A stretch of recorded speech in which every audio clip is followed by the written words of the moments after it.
At one point, Cardi B seemed like she was about to become the new queen of hip-hop. With just one album to her name, she had already accomplished things that seasoned vets like Nicki Minaj never had, including a Grammy Award and a solo #1 single.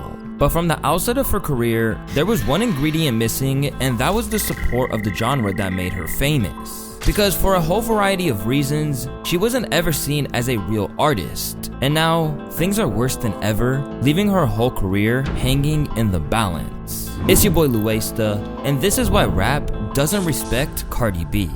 At the moment, it really feels like the Bronx rapper is in a new state of freefall. Much like her on-again, off-again enemy Nicki Minaj, the now 31-year-old rapper hasn't exactly been growing old gracefully. In recent years, her public life has imploded with the demise of her relationship with Offset that even led to assault charges when she caught up with a woman he'd allegedly sleep with. Elsewhere, she's been caught throwing a microphone at an audience member at a show just hours after she had done the same thing to her DJ.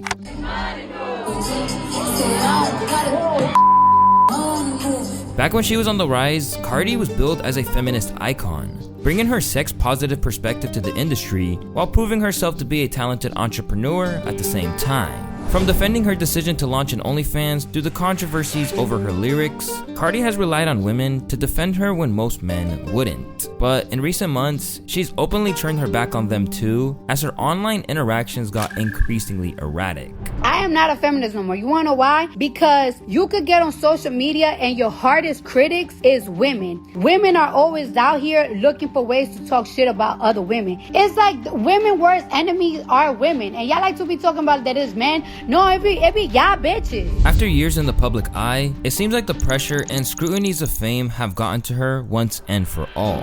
This is my villain era, because when I be nice, y'all still talk shit. There's a lot of celebrities that be nice as fuck, and y'all still be talking shit about them. So it's like, you know what? Fuck y'all. Y'all already made up an image of me that I'm a super evil, whatever the evil bitch, whatever the fuck. Yeah, bitch, I'ma be that. Because y'all bitches is getting me on my fucking nerves. Now looking like she's ready to go at anyone who comes for her or critiques her music, including her fans, Cardi is now in a very tricky spot. But while she's publicly declared that she's entering her villain era, there are plenty of rap fans who've always viewed her as a plague on the culture, and at times, she's made it easy for them to dunk on her. But to understand this, we need to go back a little. Raised in the Bronx, Cardi B certainly has the chaotic come-up story you'd expect from a New York MC. For one thing, she had made it on her own from a very, very early age. I ain't decided. I got kicked out of home and everything. You know, a lot of people think, oh, it's because like I was like probably bugging in the streets or anything. I just really used to fight a lot with my sister.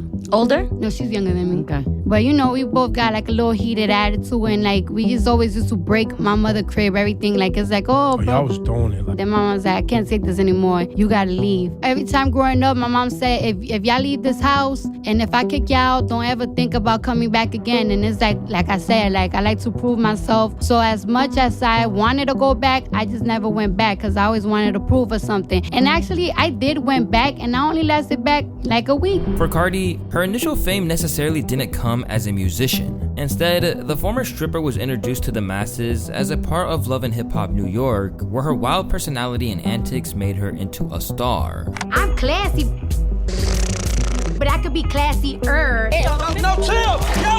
Just as her first experiences in the show began to air, Cardi launched her music career, and before the season had even concluded, she released her first mixtape entitled Gangsta Bitch Volume 1. But in a culture where J. Cole insulted Lil Pump that in 5 years you gon' be on Love and Hip Hop, launching a rap career from a reality show isn't a great way to be taken seriously. So to begin with, the press were brutal with her. What was the famous quote that you was gonna get your teeth taken out in the back or something? Yeah, but I did that like 6 months before that. Yeah. So you know. And you didn't actually get your teeth taken out to suck better dick anyway, so you didn't do it. It didn't actually happen, so it doesn't matter. After spending 2 seasons on the show, she decided to depart from the platform that initially brought her fame to focus on her rap career. To begin with, she wanted to stress that this wasn't some kind of cash grab either. She wanted to be taken seriously as an artist. I don't want people to think I became a rapper because I was on Love and Hip Hop, she said. There are a couple of songs that are on the mixtape that I did before Love and Hip Hop. It just wasn't completely perfect. It wasn't completely perfect, and everything takes time. It took me like a year to complete the mixtape.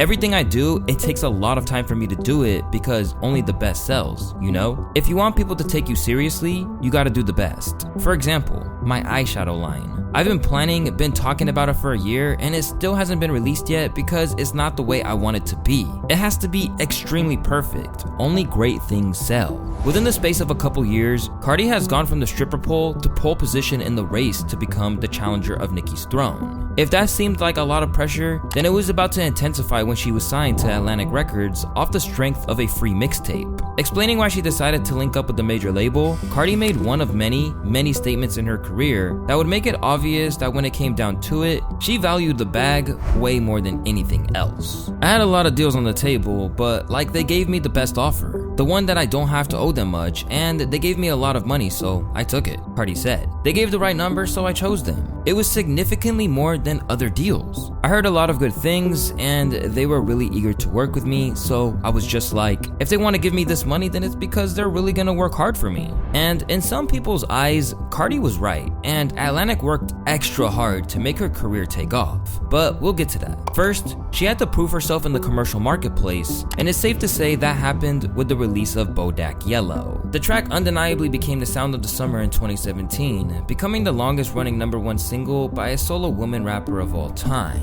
It was even such a phenomenon that it even boosted the sales of the Louboutin red bottom shoes she mentioned in the lyrics by over 200%. Since then, it's been played over 1 billion times on this platform alone. So in an instant, Cardi had gone from a novelty to a real commercial force in hip hop. And even though she knew she would never become people's favorite rapper, that didn't seem to really bother her all that much in the beginning.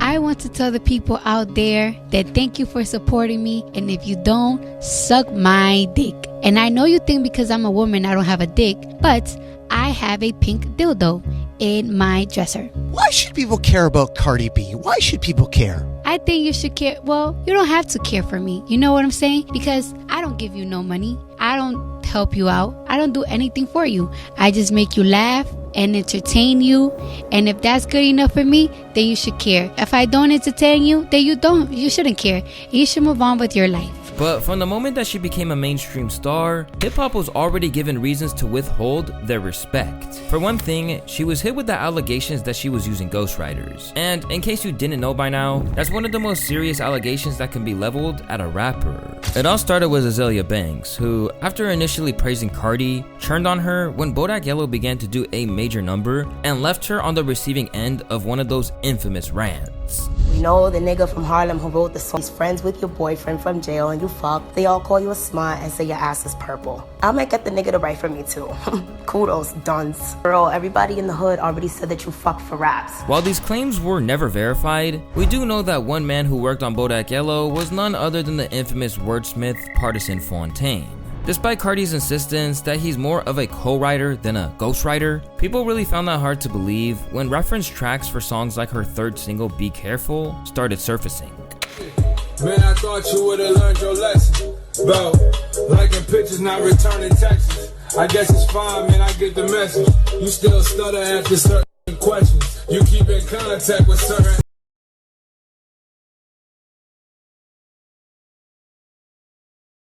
To begin with, Cardi was defiant about it and wanted to let the world know that she had bars as well. But when that explanation didn't work, and people wondered why she should be a judge on Netflix's Rhythm and Flow when she doesn't even come up with everything herself, Cardi changed tactics. Instead of trying to clear her own name, she decided to try and bring everyone else down with her.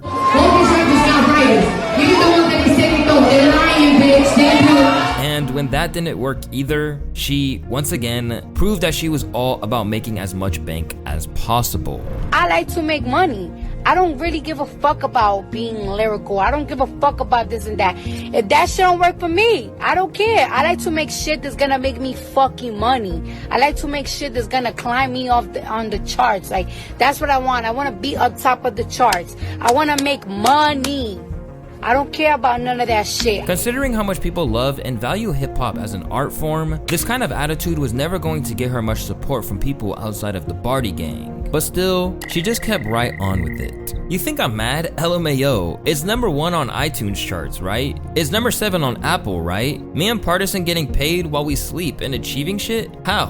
Why are you mad at me, and why are you mad at your life? Ghostwriting may be one thing, but this wasn't even the only way that Cardi was accused of getting help. Remember back when she said that she signed with Atlantic because they were going to work extra hard to make her a star? Well, Hot 97's DJ Funk Flex was about to lift the lid on exactly what that meant. In a lengthy Instagram post, the radio legend unveiled his feelings on her rise to fame and said that there would be some payola involved. I think Cardi is a great entertainer and has great songs. I gave my opinion when she said she was the king of New York, and when I found out she didn't write her own songs, I met Cardi and her management and I respected his and Cardi's hustle. But let's be clear, Cardi's team and many other artists in the beginning of their careers pay DJs to play records and say that they are hot. Since I never took a penny from a rapper, I'm not scared to speak on it. I have emails I've gotten from labels over the years with names and figures. Straight away, Cardi tried to discredit Flex's allegations. But when that didn't work, she started trying to play on people's sympathies. And while it may be the first time, it wouldn't be the last that Cardi would try to use her past to get a pass on present day behavior. Today, I'm going to give the haters exactly what they want, okay? So this is gonna come out of my mouth since they want this so bad from me. Hey everybody, can y'all please stop watching my videos? Can you guys please stop talking about me?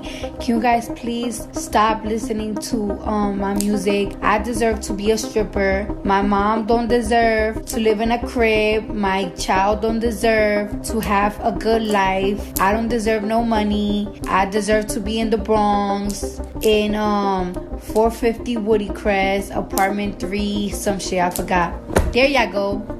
Yeah, I got it. I said it out my mouth. I hope this made y'all niggas that talk shit about me richer. I hope this shit y'all blow it up. I hope this make y'all happy. I'm just trying to make everybody's dreams come true, even my haters. There you go. But sometimes this backfired on her in a major way. As soon, one of her many Instagram rants taking aim at her haters and discussing her hardships led her to make an admission that has haunted her career ever since. Niggas must have forgot, my nigga, the shit that I did to motherfucking survive. Like, I had to go strip. I had to go, oh yeah, you wanna fuck me? Yeah, let's go to this hotel. And I drug niggas up and I robbed them. That's what I used to do.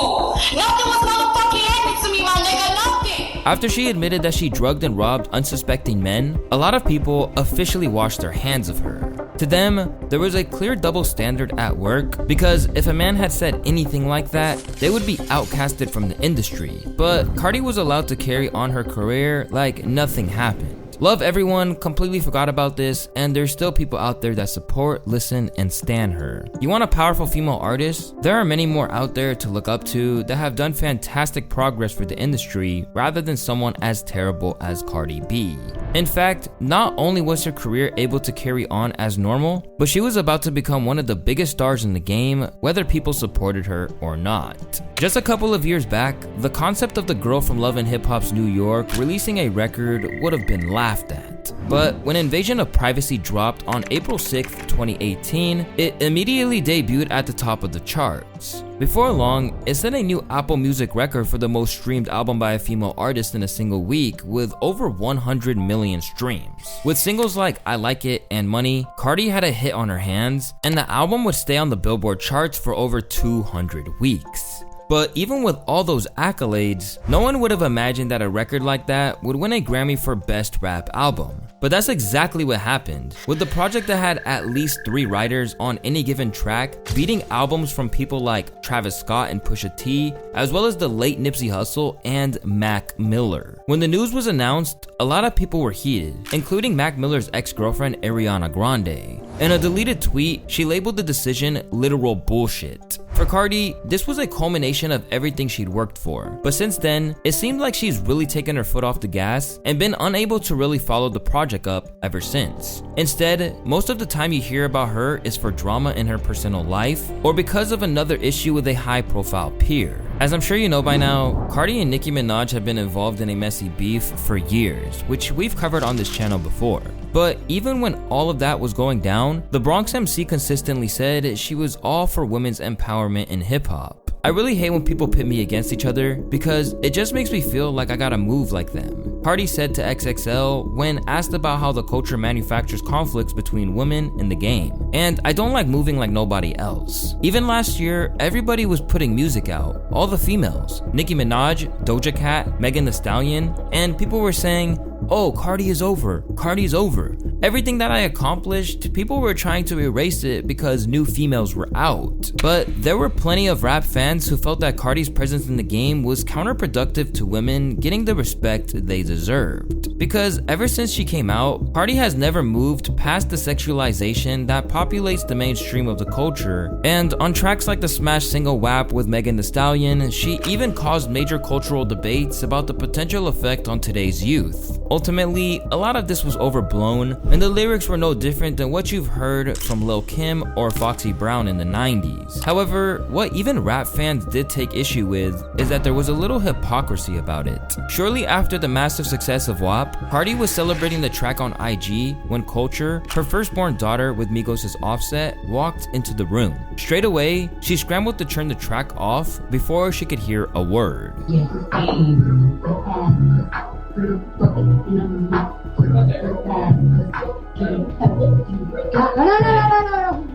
In that moment, it looked like Cardi knew that the messages in the music were potentially damaging, and social media users were quick to call her out on the double standard. So your daughter can't listen to it, but everybody else's daughter can? Disgusting. After coming under fire for so many of her raps being sexually charged, Cardi did what she always does. Acknowledge that's where the bag is, and therefore her focus is at. First of all, I rap about pussy because she's my best friend, you know what I'm saying? And second of all, it's because it seems like that's what people want to hear. I ain't even gonna front, because let me tell you something.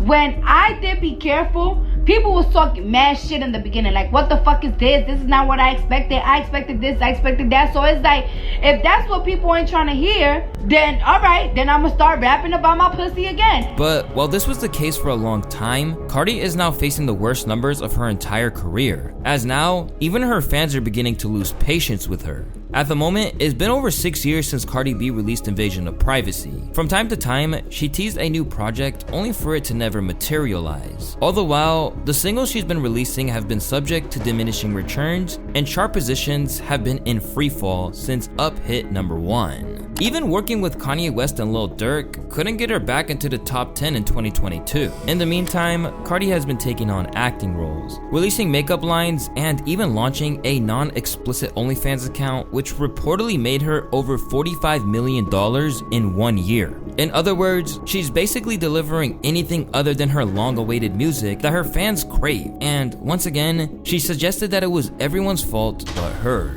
Throughout this whole time, people was making rumors like, oh, she's having a problem with her label. Her label is shelving her. Her label is tired of her. They're getting more female talent. And it's like, no, they never tired of me, okay? That's one thing. And labels, they don't give a fuck. They want you to put music out. Like, that's what they love. They want you to put music out all the time. For a while, she was going as long as 9 months without giving fans anything. And according to her, it's because she wouldn't release music unless she felt like it was perfect. There's male artists that they will go 2 years without putting a fucking song out. And they don't be like, oh, you're irrelevant, it's over for you. Me, I didn't put out songs for 9 months, and it's like, oh, she's irrelevant, she's over, she's a flop, we told you that. And I'm like, yo, that type of shit started to get to me, like crushing me. But it's like, I'm not gonna let that shit get to me to the point that I'm gonna put out a song that I'm not really in love with. But as the release of her September 2023 single, Bongos, showed, Cardi may have lost the ability to know what's a hit and what isn't.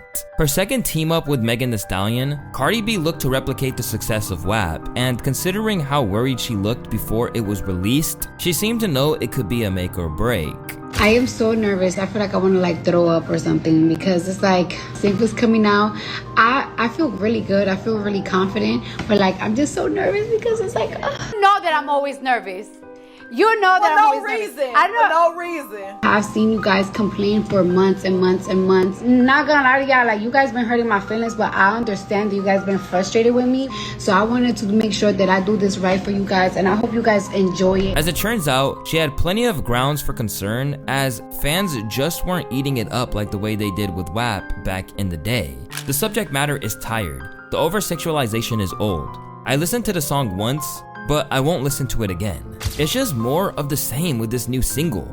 Cardi needs to expand her artistry and explore new topics if she's going to have lasting power in the industry. Rapping about sex and how good she looks every time is just not gonna cut it. Peaking at number 52 on the Spotify charts, fans just weren't moved by it at all, and neither were longtime Cardi supporters like Joe Budden. Remember I said all the top artists make songs like a science project, like AI made it? That's what this sounds like. This beat is undeniable because it's already worked. This is a beat that has worked. So we're gonna put two of our biggest women rappers in the world on it, talking their normal shit. But I don't think this song is gonna work at all. I hate this song. I don't think this song's gonna work. In recent months, Joe Budden has been a vocal critic of Cardi, arguing that the real problem is that she just doesn't want to release an album. Cardi B is afraid, and I'm tired of just nobody saying. Cardi B is scared to come out. It don't take this long to come out. They recently just found every year where she plugged that she was coming, dating back to 2019. It's like 6 different slides in different years of you saying, hey, I have something coming. Even this freestyle was previewed a year ago. But as people like Joe have been giving their viewpoints on where she's at career-wise, Cardi, maybe sensing that her lucrative career might be in danger, just keeps lashing out with rants like this one she delivered after the release of her song Enough.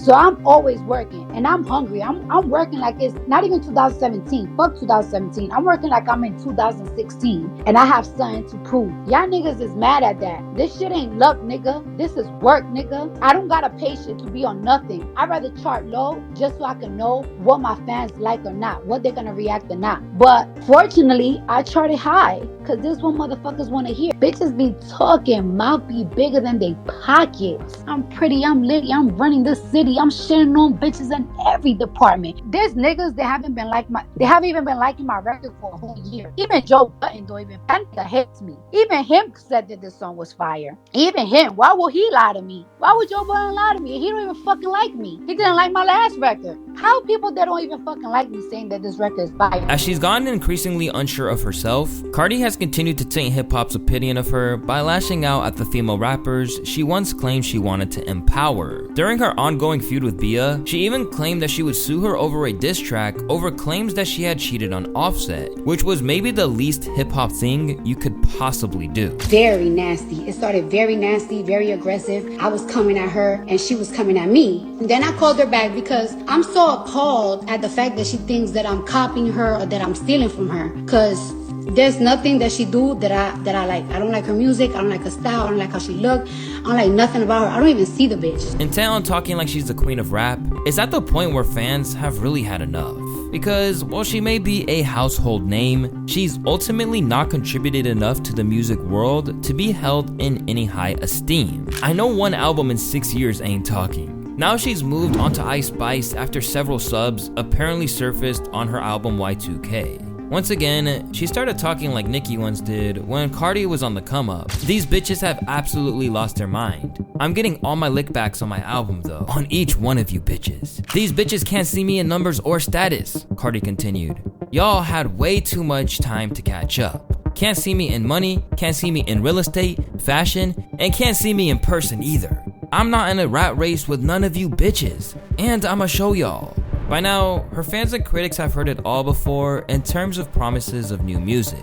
Instead, Cardi keeps focusing on old glories, and as a result, each rant like this is met with absolutely savage responses. Your album that's never coming out, you can't even get your man back. At this point, it pretty much seems like Cardi is backed into a corner. The audience wants an album, but when she does release a track, it's not met with the same response because she's refused to evolve. And when she does go back to the hypersexual angle, as she did with her new feature for Rob 49 with On That Money, it just seems like a rehash of the past. Zero talent, just nudity and gibberish. But instead of acknowledging that it's up for her to make a change, she's routinely aimed at her own supporters, labeling them as pussies and even fat shaming them. Hollering cause you feel hit? No, it's just annoying. This means a lot to me and it's always a complain and crying with this pussy ass fan base. See, the problem is that you want to create a cult and I'm just too real for that. No, the problem is that you was even complaining when I was dropping music as well. Always got some shit to say with your 3 neck rolls. All in all, it seems like Cardi is in a spiral that she just can't get out of. And rather than focus on her blessings, it's gotten to the point that she can't even accept an award which crowned her as an inspiration without going off on everyone. I'm really my biggest critic, and I always say this: Nobody have it harder in the industry and in every genre harder than a female rapper. And I'm gonna tell you why. Because you gotta have the best verses, and not only that, you gotta kill the charts. And then on top of that, your personal life gotta be perfect, or then the op bitches is gonna use that against you. Oh, your husband, shut up. I make more money than all the niggas you fucking. Okay? So you know, sometimes it's hard to be yourself. It's hard to want to impress yourself in the music, because sometimes I don't like showing weakness in my music, because it's like, you can't see the pussy in me, bitch. Now, she's giving reasons for even those who did respect her and her contributions to hip-hop to start to distance themselves from her. Facing sky-high expectations for her next album and no accountability for the many, many ways in which she soured hip-hop's audience's opinion of her, Cardi has a real uphill battle if she ever wants to reclaim a career that a lot of people already think has lasted way longer than it should have. The question is whether she even wants it badly enough, or if she's ever made the money she's craved and can't rekindle the passion that made her into a superstar in the first place. In a lot of ways, what Cardi B is currently facing at the moment is in keeping the state of female rap generally as it begins to decline. However, if you want to learn about the decline of female rap as a whole, you can check out the video I made about it on the screen. As always, it's your boy Louaista, thank y'all for watching, and I'll catch y'all on the next video.